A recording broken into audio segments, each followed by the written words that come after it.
The first way we read the story is teacher reading it out loud, student sub-vocalizing. The second way we read it is they read along with the CD. The third way they read is the partner reading, in that order. Those three strategies give them practice with their fluency and allow them to improve and increase their fluency. Very good. Okay, page 64. He explored North America by train and riverboat and often walked for days on end. Deserts with rocks like enormous sculptures amazed him.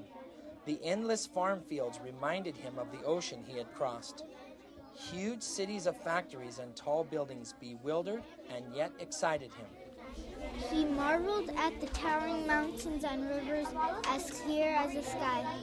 He met many people along the way. He shook hands with black men and white men and yellow men and red men. The more he traveled, the more he longed to see new places and never thought of returning home.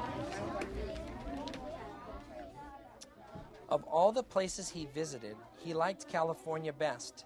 He loved the strong sunlight there, the Sierra Mountains, the lonely seacoast. After a time, he returned to his village in Japan to marry his childhood sweetheart. Then he brought his bride to the new country. They made their home in the San Francisco Bay and had a baby girl. As the daughter grew, my grandfather began to think about his own childhood. He thought about his old friends. And I like them to sit side by side, but each one facing a different direction. That way their ears are lined up, they can hear each other. They're on task because they're not facing each other. And I find that that works very well. And I usually pair a high reader with my more struggling readers.